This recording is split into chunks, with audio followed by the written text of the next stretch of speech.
lindo, galera! Mais uma semana que estamos juntos e mais uma vez um episódio muito especial, mas dessa vez vocês precisam ficar até o final. A gente tem aqui referência profissional, a gente tem referência em comunicação, a gente tem referência acadêmica e a gente tem um conselheiro federal. Só isso. Só isso. Com vocês, Wagner Gomes.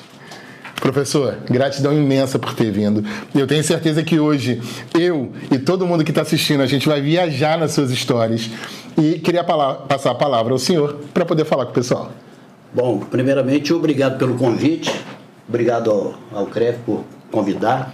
É um grande prazer estar aqui conversando com vocês para contar um pouquinho desse tempinho de 46 anos de educação física. Pouca coisa, né? Pouca coisa. Aliás, essa longevidade de cargos, a gente vai falar sobre isso, porque não é só na educação física que tem alguns anos aí. Tem uma certa aderência. Bom, gente, acompanhe até o final, porque realmente a gente vai viver a história hoje. Convido vocês a acompanhar com a gente. Wagner, é difícil começar porque é tanta coisa que a gente vai ouvir, tanta importância que tem a sua vivência, né, na educação física, na construção da profissão e da sua carreira. Mas antes da gente viajar por faculdades e rádios e outras inserções, vamos conhecer o Wagner, né? Vamos ver como é que era o Wagner lá na infância, como é que era essa criança, como é que era essa parte. Bom, eu sou mineiro. Olha! Nascido em Além Paraíba, uma cidade bem próxima do Rio de Janeiro, faz divisa com o estado do Rio. Sim. E a minha infância, até os 17 anos, vivi por lá. E o envolvimento com o esporte foi muito cedo, porque meu pai gostava muito de esporte. Ele chegou a ter um time de futebol. Opa! Viajava naqueles caminhões. E tu ia junto? Eu ia junto. Mas jogava ou não? Só acompanhava? Não, só acompanhava. Eu era muito novinho, chamava-se Milionários. Olha. O nome do time. Mas fazia jus à palavra não? Era só o Não, o pessoal andava aqueles caminhões mesmo. E o meu pai foi árbitro de futebol em Além Paraíba. A gente saía, às vezes, ele levando equipes. Futebol de campo? Futebol de campo, é. Uhum. Ele foi presidente da Liga de Esporte de Além Paraíba. Paraíba. Que bacana! E eu, ali grudado. Comecei uma minha inserção pelo futebol, mas eu era ruim de bola. Mas cheguei a jogar, disputei alguns campeonatos. Para você ver como eu era bom de bola, quando eu mirim, joguei na ponta direita. Uhum. Depois, no juvenil, eu joguei na lateral esquerda. E Tu foi tentando, né? Joguei de quarto zagueiro e joguei no gol. Aí acabou. Não, e o pior é que eu fui campeão jogando no gol, de lateral esquerdo e quarto zagueiro. Mas era tua culpa ou o time era bom? Não, o time era bom. Ó, tem uma passagem aí que é interessante. Então diga pra gente. Eu disputei um campeonato em que o Cantarelli, que jogou no Flamengo, jogava no time do Santa Maria e eu jogava no gol de uma equipe de uma cidade próxima, Além Paraíba. E eu fui o menos vazado junto com ele. Caraca! Eu tinha uma defesa boa pra caramba, ele pegava muito bem. Eu era enganador ali. Isso ainda na categoria de base. Eu jogava voleibol, saía muito do chão, né? Tinha o salto, tinha a projeção. Eu fui para o ginásio. Aí no ginásio, o meu professor de educação física era professor de educação física mesmo. Eu tinha 4, prestem atenção, hein? 4 aulas de educação física por semana. Caramba! No contraturno, eram 2 dias, 2 aulas, mas de educação física. Não se confundia o esporte com a educação física. O esporte faz parte, né? Não, o esporte era separado em outro dia. Caramba! Tinha tudo, tinha torneio de futebol de campo, torneio de tudo.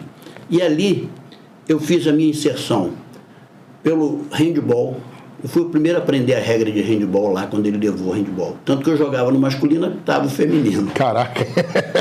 Aí joguei também voleibol.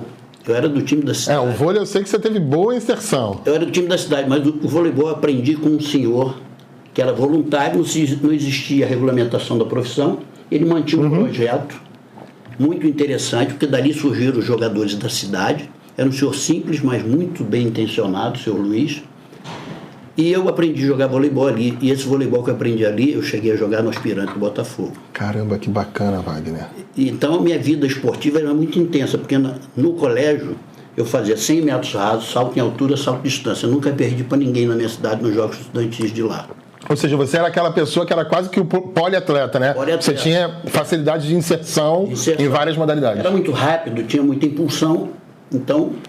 Tinha esportes que precisavam disso, né? Tanto que eu saí para disputar jogos no interior, né, jogos do Norte Fluminense, e um ano eu fui campeão no salto em salto distância, segundo lugar no 100 metros rasos. 100 metros rasos eu perdi para o cara que foi campeão sul-americano estudantil naquele ano. Tinha motivo, né?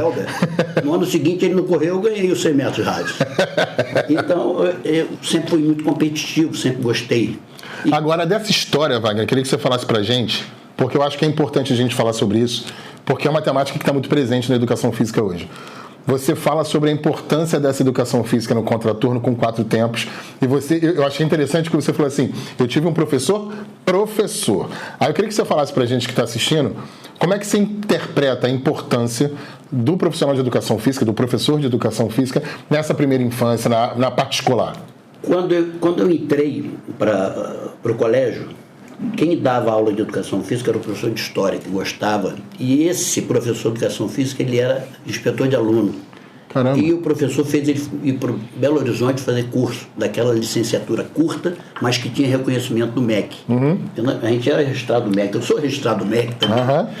Então, e ele, professor, você tem uma ideia, na época que nós estamos falando, ele dava, hoje, com a técnica eu sei, ele dava desportiva generalizada, ele dava ginástica acrobática. Caramba. Eu fazia pirâmide no colégio. A gente se apresentava nos desfiles escolares com pirâmide. Então, todo ano, no dia do profissional de educação física e no dia do aniversário dele, eu ligo para ele. Que bacana, cara. Que bacana. É uma influência que fica marcada, né? O nome dele é Walter Curti, tem que ficar registrado. É isso, dar o nome, né? Então, a importância que ele teve na sua construção, né? Exatamente. Na construção de caráter e de atleta, né? Acabei virando atleta, mas... Foi consequência, foi uma consequência, não específica. E que, na verdade, definiu a sua vida, né? Definiu minha vida, porque dali... que vou para o Rio, vou fazer o quê? Mas aí uma pergunta, você veio para o Rio motivado a quê? Qual foi o motivo? Para fazer a faculdade de educação física. Quando eu vim para o Rio... Você veio para isso? Para isso, vim para...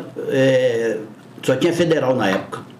E aí, para a gente entender, em que momento da tua vida que a tua chave virou para essa decisão? Passou alguma outra graduação pela tua cabeça? Você tinha vontade de fazer outra coisa ou chegou a fazer outra coisa? Eu, quando era criança, eu brincava muito no negócio de dentista. Então, a princípio... Mas quando eu vi a minha tendência, e teve um profissional de educação física que era de Além Paraíba, que ele veio para o Rio, ele trabalhava no Banerj, veio para o Rio e fez faculdade de educação física no Fundão. E aí...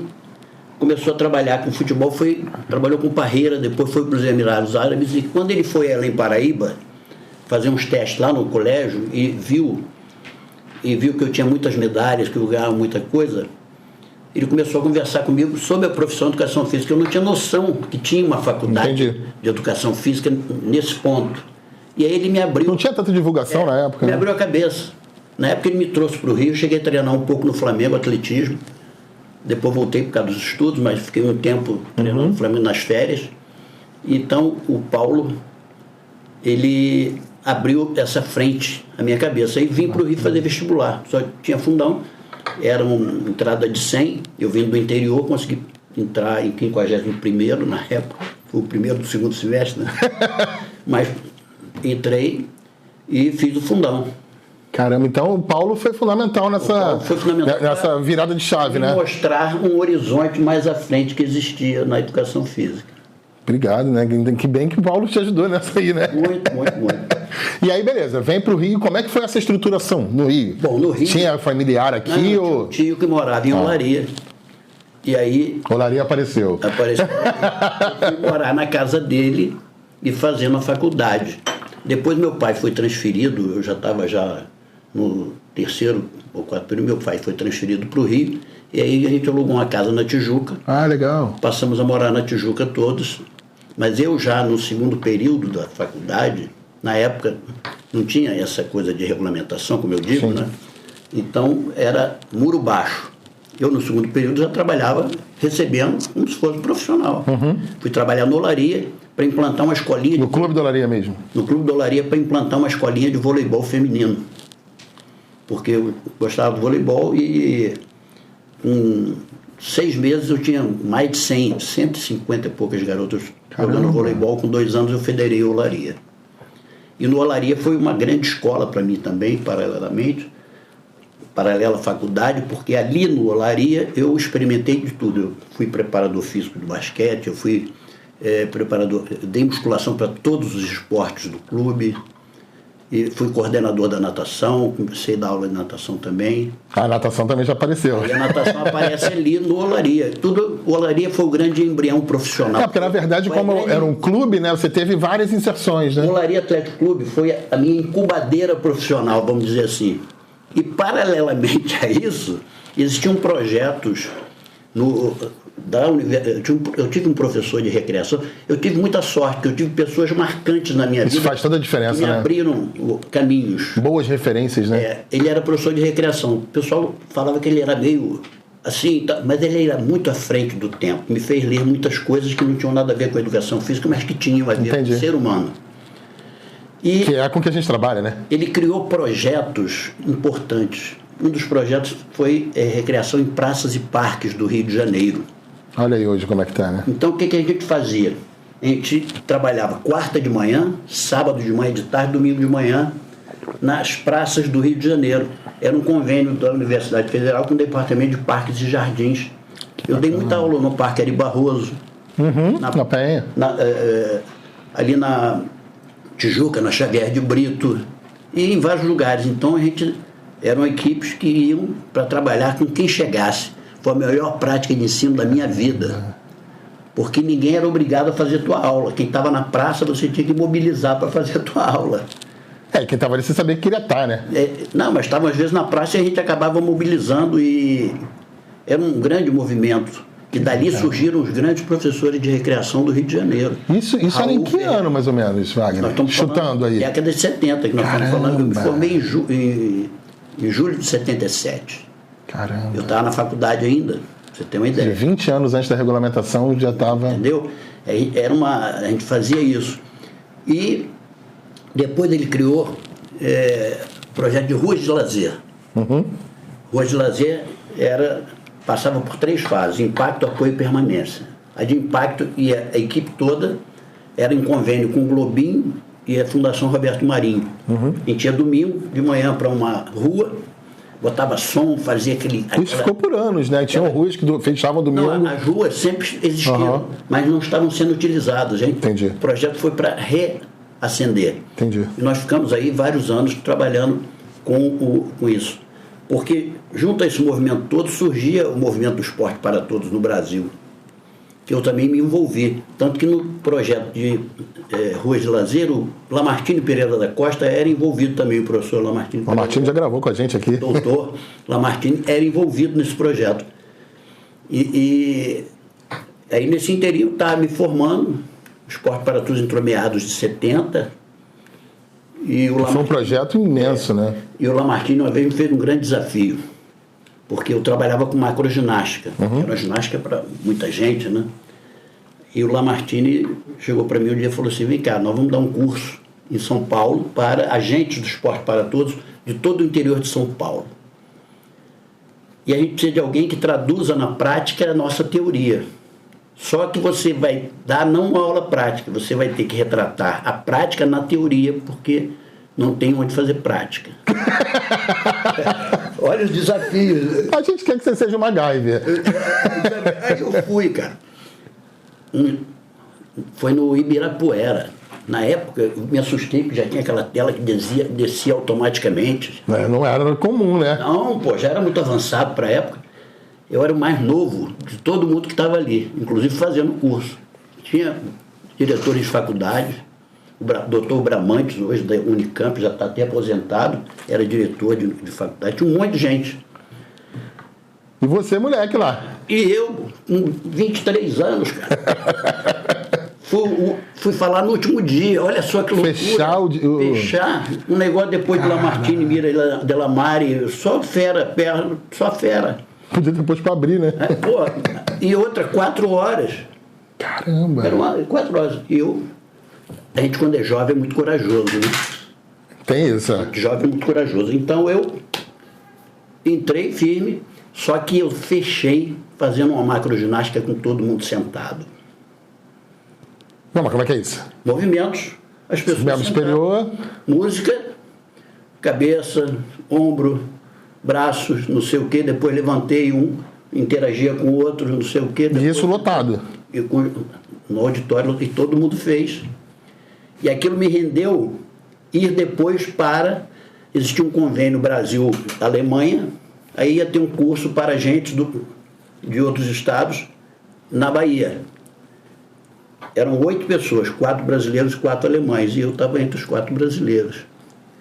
É a questão de aproveitar a oportunidade que aparece, né? E na Bahia foi interessante, porque eu dei minha aula, no final veio uma pessoa baixa, barbudo, virou para mim e falou assim, que eu falava em consciente coletivo, daquelas coisas que envolviam a macroginástica, ele falou, olha, continua estudando isso, não tem ninguém estudando isso.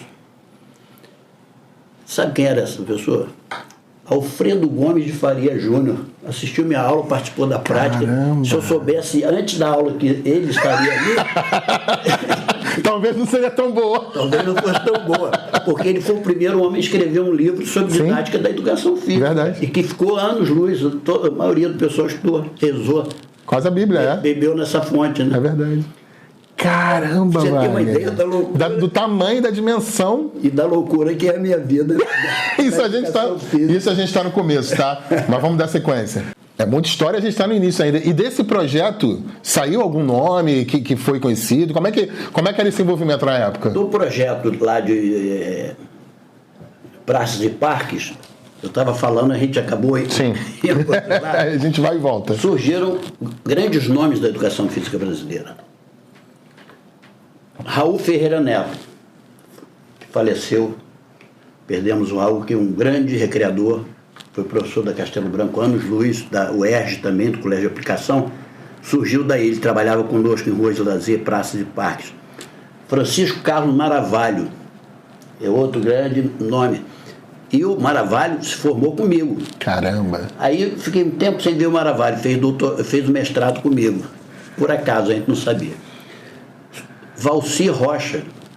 Gravou com a gente. Que também. Então, muita gente surgiu daí para a educação física e entrou no cenário firme. Ou seja, foi um movimento pioneiro para a época, né? Para a época, e que trouxe muita gente que acabou se firmando na profissão e virando referência, né? Inclusive porque a gente conhece essa história desse projeto, né? Que é importante resgatar, porque claro. Hoje em dia você não vê muitas coisas distorcidas e tal, mas na época era uma coisa... Não, e, assim, não discutindo a parte técnica, não vamos discutir isso. Mas se a gente olha hoje aulas em praças, isso vem lá de trás, né? Alguém plantou essa semente, exato. Alguém plantou essa semente para que isso pudesse... O importante é a coisa acontecer. Exatamente.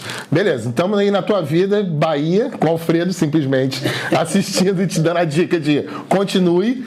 Como é que se dá sequência na tua vida depois disso? Bom, o que vem? O Esporte para Todos aí criaram uma central de difusão do esporte para todos. O que é uma central de difusão? É de onde saiu informações técnicas para o Brasil todo. É uma coordenação técnica para todo o projeto. Era uma equipe multidisciplinar, tinha até físico nessa equipe, educador, comunicólogo, tinha tudo. E esse projeto era alocado dentro da Rádio MEC, no Rio de Janeiro. Uhum. Tá aparecendo aí a história, hein? E eu trabalhava nesse projeto. Eu estava ali, eu dava assistência ao programa de rádio e fazia contato com os estados. Era um programa de rádio, a gente tinha um programa de rádio 1 hora aos domingos. Que era dessa coordenação. Para treinar a gente do Brasil todo. Tínhamos saía encartado no Jornal dos Esportes todo domingo. O Rosa. Coisa nossa. Nós tínhamos um boletim e uma revista chamada Comunidade Esportiva. Uma tiragem bastante significativa. Eu fui, inclusive, da comissão editorial dessa revista também. Caramba. E a gente montava congresso Brasil afora. Isso ainda é voltado ao projeto, né? Não, isso é já do Esporte para Todos. Esporte para Todos, isso. Esporte para todos. Ou seja, continua a sua história, mas o Esporte para Todos ele vem para te guiar mesmo, né, na tua trajetória. O Esporte para Todos ele foi mal entendido no Brasil por muita gente. Lamartine, inclusive, foi um dos grandes importantes pelo esporte para tudo no Brasil. Mas foi mal entendido, porque, como fazia caminhadas e tal, teve gente que aproveitou politicamente isso e tal. Mas, na essência, é o seguinte, antes do esporte para todos, não se falava em ginástica para idosos, quase não se corriam nas ruas, praticamente... Que hoje é o boom, né? É o boom. Não se falava em adaptação de materiais e instalações, isso tudo surgiu daí.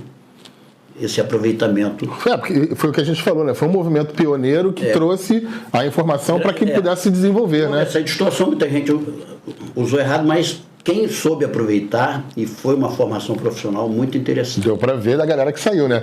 Um deles está aqui. Muito diversificado mesmo.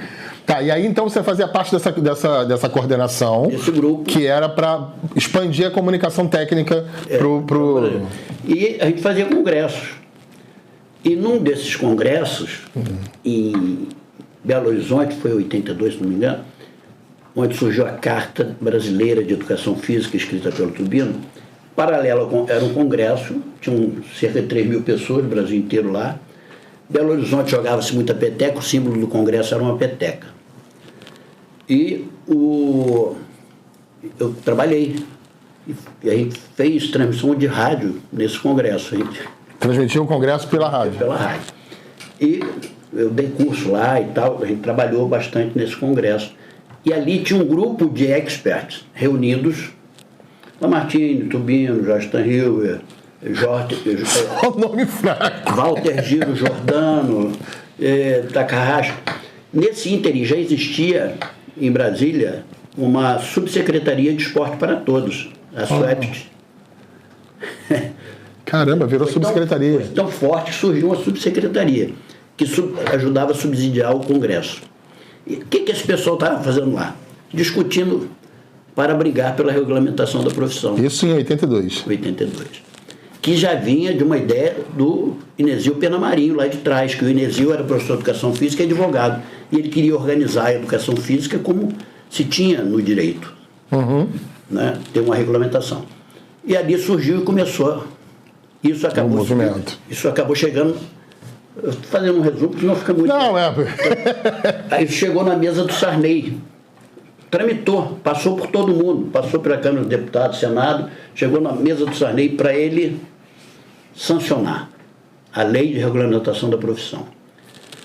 Aí ele olhou aquilo e falou assim, regulamentação do professor de educação física. Aí ele pediu uma consulta ao Ministério do Trabalho. Falou, se regulamentar a educação física, professor de educação física, daqui a pouco é professor de geografia, história, matemática, vai ser uma loucura. E ele não sancionou. Aí houve aquele... Volta tudo. Esfriou tudo, veio tudo para trás, tal. Só que a Resolução 3 de 1987 criou o bacharelado em educação física no Brasil.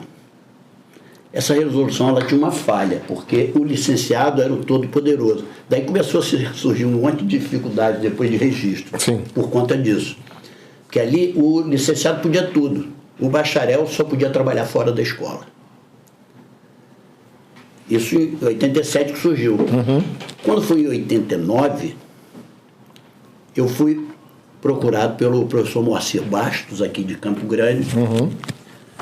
Falando aqui de... Isso você continuava na rádio? Não. Na rádio, sempre. A rádio... Então, quando teve essa equipe, você entrou para a rádio e ficou? Interessante. Vamos voltar. Vamos voltar, porque a gente não perder isso aí. Em 84 para 85, acabou o projeto. Tá. Só que, antes de acabar, teve um diretor na rádio que queria reviver o programa de ginástica pelo rádio, que já tinha acontecido com Oswaldo Diniz Magalhães. Tem até uma estátua na Praça São João. Sim, não. O Oswaldo Diniz, ele começou em 1932 a ginástica pelo rádio. Olha como é que a gente está falando da importância da história, né? Em 1932... Na Rádio Educadora Paulista. A gente tinha um programa de ginástica na rádio. Ele fez o curso dele em Montevidéu. E era no trabalho de conclusão de curso. Ele queria melhorar a saúde do povo brasileiro. Ele foi o primeiro a passar noções de higiene, porque a educação física era higienista e era calistenia na época. E ele passava, e tinha um programa, começou na Rádio Educadora Paulista, depois veio para o Rio, e ficou na Rádio Nacional, Rádio MEC, durante um tempo, e ele dava noções de higiene e saúde. Isso há quase 100 anos atrás. E dava ginástica. Tinha um pianista, que era o Paiva, que acompanhava, e tinham mapas vendidos nas bancas de jornal, para o pessoal visualizar os exercícios. Tinha mapa, exercício com bastão, sem tal. E aí ele dava assim, mapa número 2, exercício número 1. Caramba! Braços oscilantes, 1, 2, 3, 4. Com a perna direita, 1, 2, 3, 4. Cessar. E você, com a facilidade da aula online no Instagram, que é a raiz. Muito mais fácil hoje, né? Aí o que acontece? Só que eu não conhecia o trabalho do Oswaldo Diniz. Eu não conhecia. Ele parou 2 anos antes, de 83, foi quando cessou. Aí em 85... Esse diretor quis... convidou. Alan Lima, o nome desse diretor, ele era da TV e foi um dos diretores da Rádio MEC, me convidou. Ele falou assim, olha, eu queria que você fizesse um piloto de um programa de 15 minutos de ginástica pelo rádio. Eu falei, tá bem, vou fazer. Eu saí dali com a cabeça assim, né? Eu vou fazer como que eu vou fazer isso? De frente é vou fazer, de costa é como? Mas aí eu caí dentro. Aí comecei a pensar, falei, bom, como eu não tinha a ideia do Oswaldo Diniz, não tinha nenhum estímulo visual. E eu tinha tido uma experiência com o Persson, aquele professor de recreação lá de trás, ele me fez ler 2 livros do Senesc. Olha como é que deu certo, né? Desse tamanho, sobre cegos. E eu dei uma aula experimental num curso de pós-graduação na UERJ, que tinham crianças cegas e crianças que enxergavam, de escolas diferentes. Eu dei 40 minutos de aula de psicomotricidade na quadra da UERJ, sem botar a mão em nenhum cego. Eles fizeram o rolamento para frente, fizeram conteste e o caramba. Aí eu falei assim, pô, acendeu a luz. Eu tenho que usar uma metodologia como se a pessoa não está enxergando, então tem que é isso, na verdade, ela não vai estar te vendo, né? Tem que posicionar o corpo, exercícios simples, por exemplo, pernas afastadas. Afasta um pouquinho mais aí, tá bom. A gente corrigia também. Aí vamos tentar levar as mãos ao chão. Não pode dobrar a perna, hein? Desceu. 1, 2, 3. É todo estímulo auditivo, subiu. Né? Então, exercícios diretos. Deitados, barriga para cima, braços cruzados na frente do peito, pernas dobradas. Vamos, cabeça fora do chão. Vamos elevar, tirar só os ombros.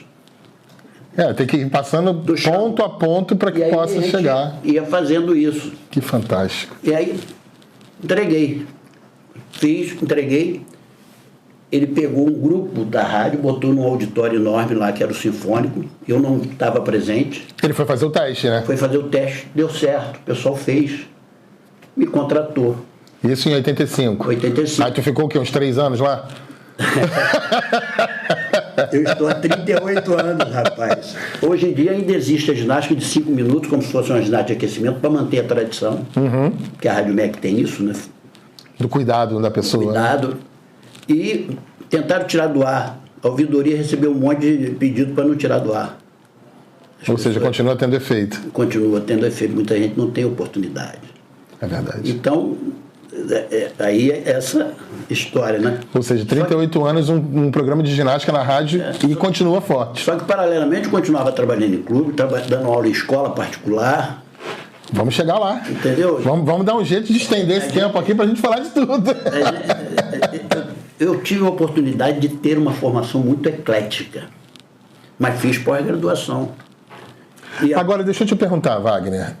Eu acho interessante essa sua fala, né? Que você teve uma formação eclética. Isso talvez, vou provocar e se eu estiver errado você me fala. Isso talvez venha lá atrás do estímulo que você teve das pessoas que passaram pela sua vida, dos professores que passaram pela sua vida, de te ofertar vários estímulos. Óbvio que você gostava, beleza. Mas você teve essa oferta, né? Isso fez diferença na tua formação. Eu era muito assim, eu gostava de desafios. Sempre gostei de desafios. Eu falava, vamos fazer, vamos. Depois eu pensava como é que eu ia fazer. Mas fazer o quê? Era o teu estímulo de buscar, né? Eu sempre gostei muito de criar e tal, as coisas. Então eu mergulhei nisso com muita vontade mesmo, e essa diversificação foi importante. Mas eu me formei em julho de 77. No final de 77, eu fui à faculdade pegar um documento, aí eu estava passando assim, na porta estava um professor, falou assim: "Ô Wagner, professor de voleibol, você não vai fazer a prova para curso de pós-graduação?" Não, na época não se falava quase em pós-graduação. Uhum. Falei: "Pós-graduação?" Ele é. Falei: "O quê? Treinamento esportivo com ênfase no voleibol." Tudo a ver com o que você... Falei assim: "Mas eu não me inscrevi para fazer... O pessoal vai fazer prova, tá todo mundo aí, entra aí e faz." Eu falei: "Mas pode?" Ele falou: "Pode." Eu falei: "Pô, mas não estudei nada." Ele falou: "Não, entra, faz." Aí eu entrei, passei em 4º lugar. E fiz o curso de treinamento. Foi minha primeira pós. Isso em 77. 78 começou 78. a pós. Aí, em 85, quando eu me envolvi com o rádio, eu falei assim: "Eu preciso entender um pouco melhor isso aqui." Fui fazer um curso de tecnologia educacional na UERJ, de pós-graduação. E aí, essa tua fala, e acho que é importante para quem está assistindo a gente, da importância da busca pela qualificação. Tem que buscar, porque senão eu estou num meio, num ambiente, eu tenho que entender esse ambiente melhor. E para entender, preciso estudar. Tem que buscar, né? Tem que buscar. Porque as oportunidades podem até surgir, mas você tem que estar preparado para isso, né? Que nem você falou.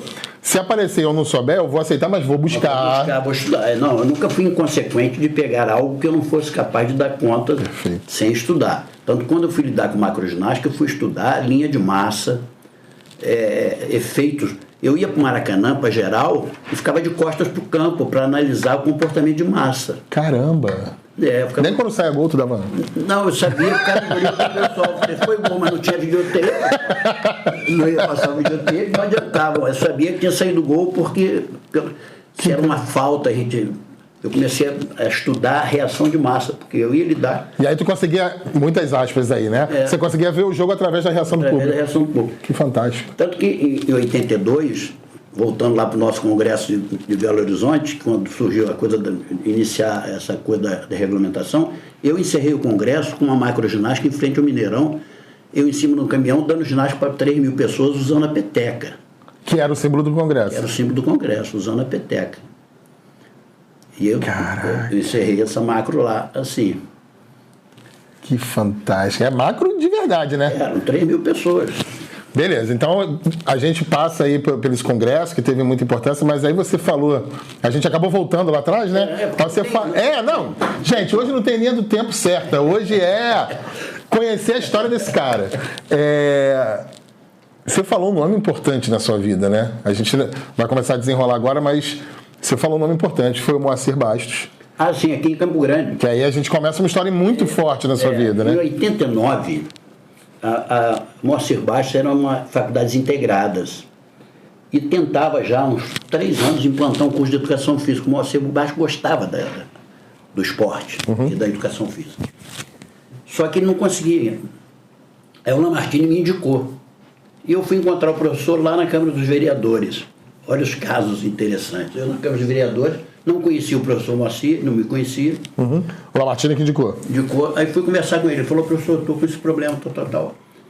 Eu falei: "Tudo bem, professor, eu vou estudar isso, vamos ver o que a gente pode fazer."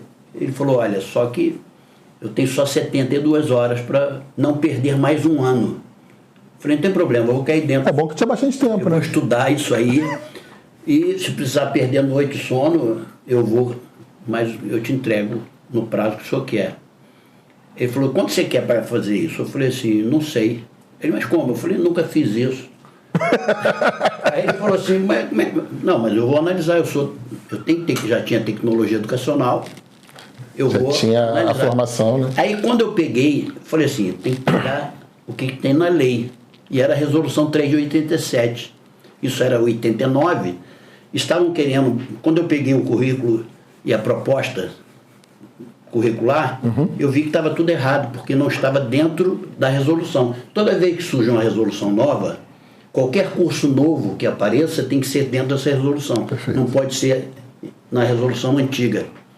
Precisa atualizar. E aí, o que eu fiz? Tracei o perfil previsto ali do licenciado e do bacharel. Dali o resto foi mais fácil. Entreguei a ele o projeto. No tempo hábil, Não deu nem um mês, ele ligou que estava aprovado. Eu falei com ele, aí ele falou, quanto você quer? Eu falei, não sei, né? Mas ninguém assinou nada. Eu falei, se for aprovado, deixa eu ver quanto é que vale isso, me paga. E foi aprovado.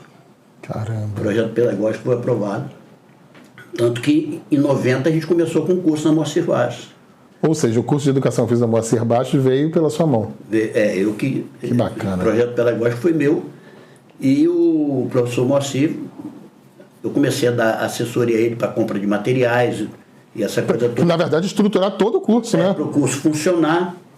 E o que aconteceu? Ele me deu a coordenação do curso. Justo. Aí, depois a gente lá dentro trabalhou com um grupo para transformar em centro universitário. Eu participei do grupo da transição para centro universitário também. E dali eu fiquei coordenando, acho que só há 23 anos. Eu falei com vocês no início que tudo é longínquo. Mas sabe por que eu consegui fazer isso? Porque eu tive equipe. Sem equipe, sem parceria, não se consegue nada na vida. Se você não for justo com as pessoas que te ajudaram, justo com as pessoas que abriram portas ou que te ensinaram coisas, você não vai para diante. Eu abri um leque de pessoas que não eram meus amigos, eram pessoas competentes na área. É saber separar o pessoal do profissional, né? Agora, tem uma coisa aqui que eu fui pioneiro também. Diga pra gente. É bom que fica registrado. O curso começou em 90, mas já tinha ética. A regulamentação só foi em 98. Em 90, Moacir Bastos já tinha ética. Eu peguei um professor que era professor, advogado e professor de educação física, que trabalhava com filosofia também. Filosofia e ética andam par e passo. E ele deu aula com o professor Ângelo Vargas, que ajudou a fazer o Código de Ética Profissional. Então ali... Já se construía alunos com esse entendimento, né? Esse entendimento da ética. Que bacana. Que foi importantíssimo. E pessoas que surgiram. Só que eu descobri uma pessoa que estudou comigo, que já trabalhava na instituição há algum tempo. E essa pessoa, nada mais, nada é do que o presidente do CREF atual do Rio de Janeiro, o professor Rogério Melo. Caramba! Que também tinha estudado comigo na Federal. Fizeram faculdade juntos? Eu conheço o Rogério só há 48 anos. Eu não sei se eu pergunto para você como é que foi a faculdade, eu fico com um pouco de medo. Mas vamos seguir. A faculdade foi legal. O Rogério Melo também gostava de esporte. A gente jogava voleibol. Ele tem uma vida toda envolvida no esporte. Só que futebol ele jogava melhor que eu. Jogava. Ele foi técnico de futebol e tal, jogava melhor que eu. Mas essa tu vai dar o crédito. Ele nadava, fazia tudo. Eu e ele, a gente fazia de tudo. Tanto que o nosso período foi... A gente, no segundo período, foi campeão da faculdade, porque a gente fazia de tudo. A gente ia pro basquete, jogava, a gente ia pro handball, jogava, ia pro futebol, fazia de tudo. E vôlei também. E vôlei, principalmente, que era o nosso xodó, era o voleibol. Tanto que tem uma passagem... Diga pra gente. Gostamos de passagens. Uma passagem, o Rogério Melo chega pra mim. Rogério Melo sempre foi morador de Bangu, ferrenho, torcedor do Bangu. Ele é todo Bangu, bairro, clube... Rua dos Tintureiros. É tradicional.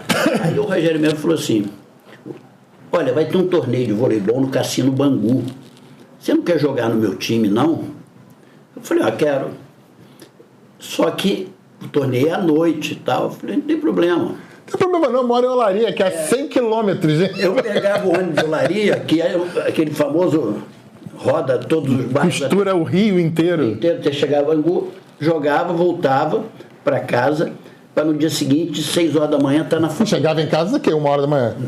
Mais ou menos. Não sei isso. Para 6 horas da manhã estar na faculdade, porque eu trabalhava com educação física obrigatória, porque antigamente tinha todos os cursos, todas as faculdades eram obrigadas a fazer atividade física.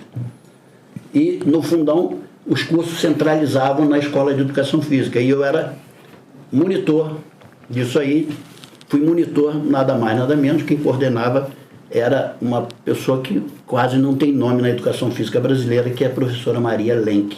Eu cheguei a ter aula com a professora Maria Lenk. Ela foi minha professora de informações gímnicas e esportivas, que falava sobre tudo no esporte, né? Que história fantástica, hein, Wagner? Cultura geral. Eu falei para vocês que tinha história. Por eu falei para vocês que tinha história. Não, agora eu quero entrar, Wagner. Mas daí eu saía, jogava e voltava. Não, eu não dormia. Não dormia, mas... Até a adrenalina baixar, ia dormir 3 horas da manhã. Não, já ia cochilando no ônibus, com medo de passar do ponto. Mas... Eu quero muito que você fale pra gente, que eu acho que é importante, essa construção da Moacir Baixo, que eu acho que foi muito tempo. Foi uma faculdade muito respeitada. Foi. Né? E você tem participação direta nessa construção. Mas é o que eu estava dizendo, o grupo era muito bom. Sérgio Sartori, Ângelo Vale, Rogério Melo. Eu puxei o Rogério para o curso de Educação Física. Sim. Ele já estava lá dentro, puxei, e dali a gente foi desenvolvendo. Nós tivemos um mestrado em desenvolvimento da criança em convênio com Portugal, com a Universidade Técnica de Lisboa. Que bacana. E os portugueses vinham dar aula aqui. E isso tudo acontecendo antes da regulamentação, né? Isso.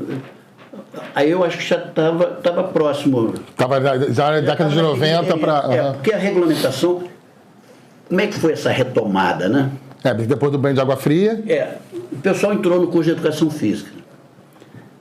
Chegava um ponto, quando eles começaram a perceber que o bacharel só podia trabalhar fora da escola e o licenciado podia tudo, era o todo-poderoso, começaram a querer migrar do bacharelado para a licenciatura. Daí que surgiu o 3+1, sabia? Que, como foi mal feita essa resolução por conta dessa abertura, eles acabaram fazendo vista grossa, o cara com 4 anos saía com dupla habilitação. Entendi. Saía com dupla formação. Isso aí só foi corrigido muito tempo depois. Sim, 2005. Por aí foi, quando surgiu a outra resolução, que foi corrigir isso. Aí o bacharel só para lá e o licenciado só para cá. Mas eu acompanhando essa transição toda. Quando a gente percebeu isso, falou, como é que vai ficar essa história? O Ângelo Vargas, o Sérgio Sartori e eu, a gente resolveu trazer o Jorge Tanhilme para dar uma palestra na Moacir Baixo. Quando ele viu aquela coisa toda, porque na realidade o Tojal criou o primeiro curso de Educação Física de bacharelado, que foi na Unicamp. Mas eu acho que o primeiro aqui foi o da Moacir. Aí o Jorge falou assim, existe um nicho aí para a gente retomar essa coisa da regulamentação da profissão. Porque agora a gente não precisa pedir para o professor de Educação Física, a gente pede para o profissional de Educação Física, que o bacharel foi importantíssimo nisso aí, para ajudar a regulamentar a profissão de profissional. Para ajudar a regulamentar a profissão. E aí começou a briga e outras pessoas começaram a chegar, a se envolver no processo. E muitos profissionais deram aula grátis para poder angariar fundo, para o pessoal poder viajar e voltar. Nessa história aí, Wagner, me tira a dúvida, que eu ouvi falar aí em algum lugar na minha vida. Como é que dá aula de natação sem piscina? Não. Porque, beleza, tu já deu aula de ginástica no rádio, tá, explicou como é que você fazia. Mas como é que faz natação sem piscina? Isso é muito interessante, cara. Esses cursos a gente fazia... Aí teve uma vez, foi na Escola Técnica Federal, me pediram um curso mais prático possível de natação. Eu cheguei com um arco, corda, um monte de coisa para ajudar no curso e tal, mas sempre levava um embasamento teórico também, né? Só que quando nós chegamos lá, o curso estava com cerca de quase 80 pessoas. Quando nós chegamos lá, tinha faltado luz naquela região, não foi culpa da instituição. Da instituição. Faltou luz. E eu acho que ainda faltava naquela hora pela manhã. E a piscina virou. Estava verde, não podia ter aula. Por questões... segurança, né? Sanitárias até, né? Aí o que acontece? Suspende o curso, não suspende? Eu falei, não, tinha gente de Volta Redonda e de outros... Em respeito ao profissional que foi, né? Eu falei, a gente tem que respeitar as pessoas que vieram aqui, mas como é que você vai dar o curso? Não sei, mas eu me viro. Fui para a sala de aula de manhã, não tinha como projetar nada. Foi só no gogó e pá. Aí eu fui almoçar. No almoço, eu falei assim, gente, esse curso, pediram um curso mais prático possível. Ele está muito mais teórico. eu tenho agora que botar essa teoria na prática. Eu tenho que resgatar esse curso. Eu falei, quer saber, eu vou dar natação no seco. Cheguei pro pessoal, expliquei, um pátio enorme, espalhei em duplas o pessoal e comecei a fazer os educativos, que eram dentro d'água, fora d'água. Em solo. E dizendo para eles da importância de um profissional, mesmo que ele não soubesse ter grande expertise no desenvolvimento da natação, ele tinha que conhecer pelo menos o gesto. E foi por aí que eu... É a base, né? A base. Então, vários educativos e um corrigindo o outro. Você já viu um sinal ali de professor, né? Eu falei assim, poxa, o que o cara mais faz? Ele olha, detecta o erro e corrige. E ali foi o mote do curso. Tinha uns bancos, eu subia para fazer posição para mergulho. Lógico que ninguém me ajudou. Que bom, né? Mas eu fazia posição de mergulho, desequilíbrio, tal, um ajudando o outro e corrigindo. Que legal, e o pessoal cara. ficou... Quando eu vi, estava todo mundo ligado naquilo. Até mesmo outras pessoas fizeram um cordão de fora para observar a aula. Imagino que se perguntavam, né? O que é isso? Dentre essas pessoas, curiosamente, estava quem? Hernânio Contursi, Jorge Stanhilber, Sérgio Sartori e algumas outras pessoas que circulavam por ali e ficaram assistindo a aula. Quem é esse cara? Esse cara... Dali abriu um canal para dar aula no ENAF, dar aula em outros lugares e escrever meu primeiro livro. Conta essa história que é boa. Meu primeiro livro nasceu de uma curiosidade e uma necessidade. Quando eu fui dar aula no ensino superior, eu falei assim, como é que eu vou ensinar a ensinar? É isso. Porque quando eu fiz, eu tinha que nadar 100 metros para ter nota, nadar 1000 metros para ter nota, enfim, eu tinha que ser um atleta quase. Eu falei, não posso. Hoje o paradigma é outro, a gente tem que mudar isso. Tanto que a minha avaliação em natação sempre foi diferente de todo mundo. Eu nunca, nenhum aluno meu precisou nadar 100 metros, 50 metros, nem 25 para eu avaliar. Eu avaliava conhecimento. Foi aí até uma porta para entrar na Castelo Branco, para mudar o sistema de avaliação, que era o seguinte, o cara tinha que nadar 100 metros, tinha que fazer para poder ter nota. Porque, na verdade, quem tinha que nadar era o aluno dele, não ele, né? Não ele tinha que... Posteriormente. E aí, tanto que eu fiz um curso de metodologia do ensino superior na Moacir Bastos, em que a minha monografia do final do curso eu fazia uma análise comparativa se existia uma progressão pedagógica para ensinar giradas no nado crawl e costas. Nos livros que eram adotados nas faculdades de educação física. E os livros eram muito voltados para o treinamento. Era Kálciman, era as pessoas... Era o que ele tinha que aplicar posterior a isso, O Davi Machado ainda era um que tinha uma visão mais pedagógica e tal, mas não existia uma proposta completa de progressão pedagógica. E eu já fazia isso com os alunos, já tinha uma. E aí eu legitimei a minha como sugestão no final da monografia, já que não existia eu legitimei a minha progressão de crawl e costas. Dali foi o embrião para o meu primeiro livro. Caramba. Eu tinha ido com um congresso em Portugal, com um grupo da Moacir, congresso de países de língua portuguesa, apresentamos trabalho lá, eu, Cláudio Peixoto e o Ângelo. E lá eu vi que existiam muitos livros sobre pedagogia do desporto. Ninguém falava em pedagogia do desporto aqui. Eu peguei aquele livro, peguei a minha coisa de natação e botei ali. Quando eu dava aula de natação, eu dava aula mais de pedagogia do desporto do que de natação. Porque eu achava importante aquilo, né? E aí, é a construção do conhecimento, né? E aí eu escrevi meu primeiro livro, Natação, uma alternativa metodológica. 360 e poucos educativos e hierarquizados, desde a adaptação meio aquática até as giradas. Que fantástico. E aí comecei a dar curso, ENAF e outros lugares, e as pessoas começaram a me fazer perguntas sobre, eu tenho um aluno com erro tal, o que eu faço para corrigir? Tal. Aí eu cheguei e falei assim, poxa, isso aí é um mote para outro livro. E aí escrevi Natação, Erros e Correções. Que é o que todo mundo busca, né? Com a minha prática de técnico de natação já, de professor de natação, quais eram os erros mais frequentes e propostas de correção, porque ninguém escrevia para o acadêmico. Por que eu abri um espaço para dar curso? Porque os cursos eram todos voltados para o treinamento. E eu entrei numa proposta de... construção do profissional. Ensinar. Perfeito. Aí foi. E mais tarde eu escrevi Jogos e Brincadeiras Aquáticas com material não convencional. Podia ter escrito também. Natação sem piscina. Dava para escrever. Então, nesse livro, Jogos de Brincadeiras Aquáticas com Material Não Convencional, foi o livro e o DVD. Olha quanto tempo. Isso pela Sprint. Todos esses livros foram pela Sprint, que era quem mais publicava no Brasil sobre educação física. E a minha casa virou um ateliê. Imagino. Minha mulher me ajudou muito, a Cleia me ajudou muito a construir os materiais, aquela coisa toda, praticamente, E eu fui para o ENAF da curso, eu tive que comprar um rack para botar em cima do carro para levar os materiais. Para dar aula. Mas era interessante, porque era uma... E eram ideias que você formava realmente profissional, né? E aí, o que vem? Daquela formação do esporte para todos, de adaptação de materiais. Exatamente. Então, é uma construção que você vai vendo coletiva. Agora eu quero te fazer uma pergunta de uma passagem muito boa da sua vida. Bom, é muita história, né? Todo mundo está acompanhando que é muita história. E Wagner, 38 anos até hoje na rádio, né? Tem história aí, certeza.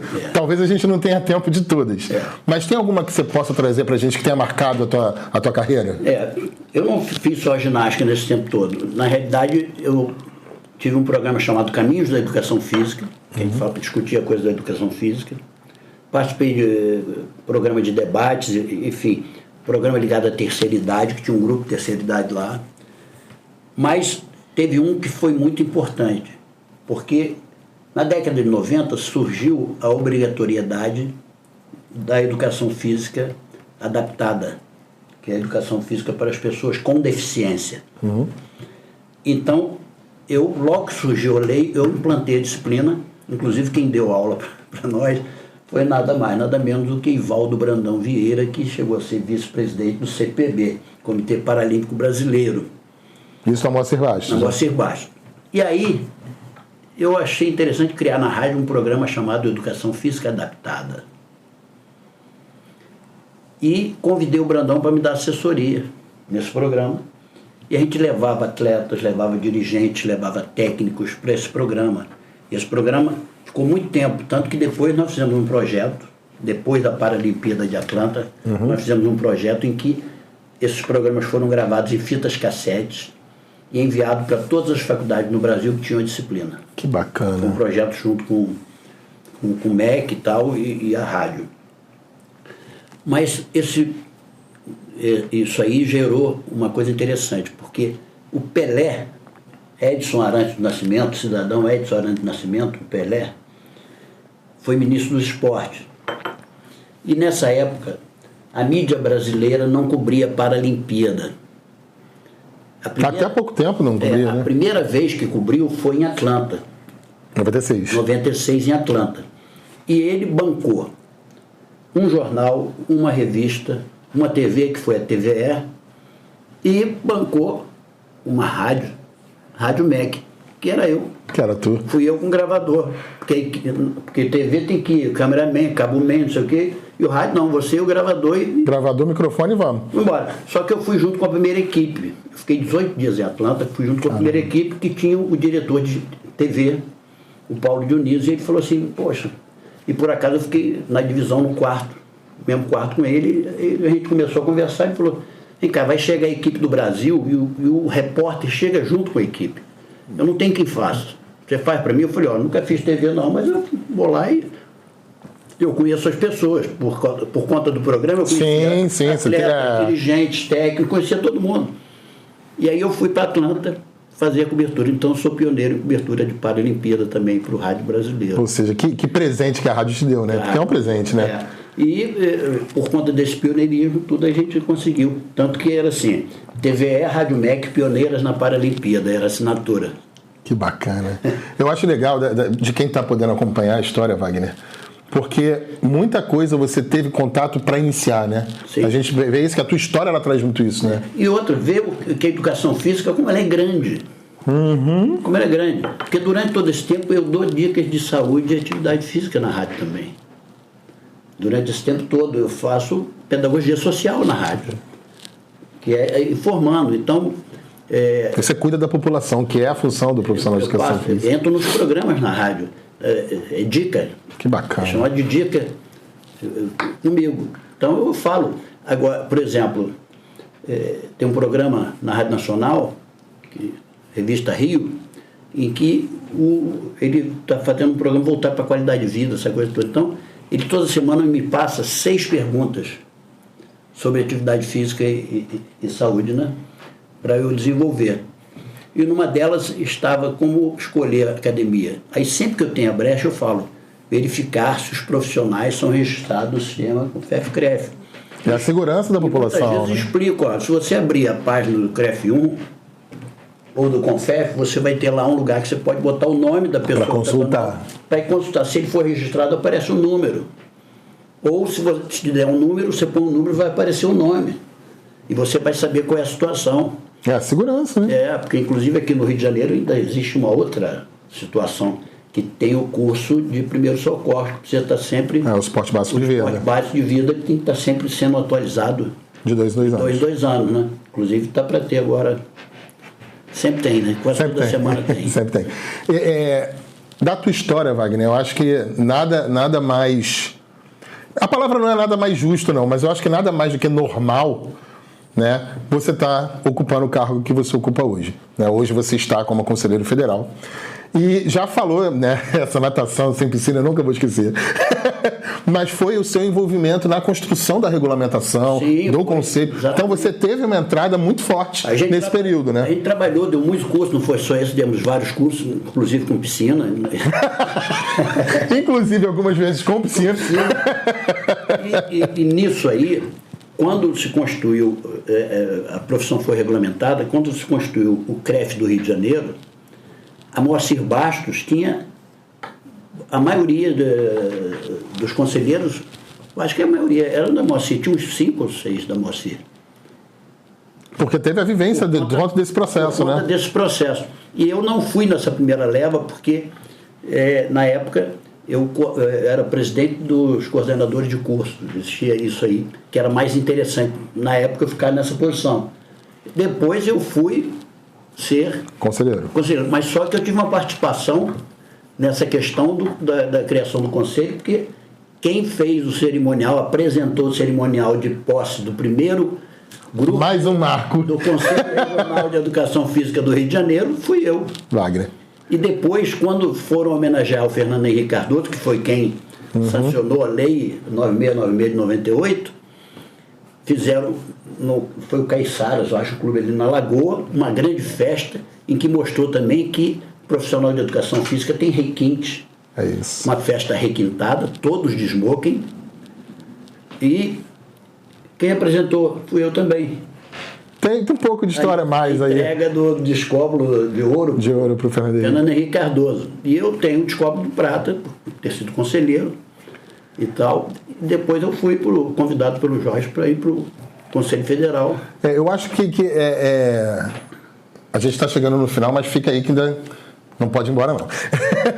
eu fico muito contente, né, de ver a sua posição hoje como conselheiro federal, porque eu tinha certeza que esse bate-papo ia ser dessa forma. A história passa pela sua vida, pela sua construção pessoal, profissional, sua carreira. E se a gente for... Quem estiver assistindo se repetir, vai ver quantos marcos tiveram. Seja de pioneirismo, seja de participação, seja de construção. E tem uma passagem que eu queria deixar registrado. Eu fui professor municipal durante 18 anos. Passei no concurso. Durante 18 anos eu dei aula, fui professor de apoio técnico na CRE, depois virou... Enfim... Organizei desfile cívico escolar da região da Penha ali, caramba, apresentei os desfiles escolares ali, trabalhei intensamente durante 18 anos. Levava caixa de som para a escola, Bernardo Vasconcelos, para dar aula. Dia das Crianças, levava as crianças para o Parque Ari Barroso, que era ali perto. Beleza. E tinha que ter coragem para fazer isso. Porque é grande. É grande, mas tudo bem.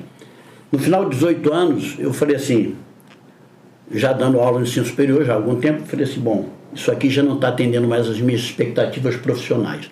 Se eu continuar, eu vou ter uma tendência a ser um professor rola-bola. Não quero isso para a minha vida.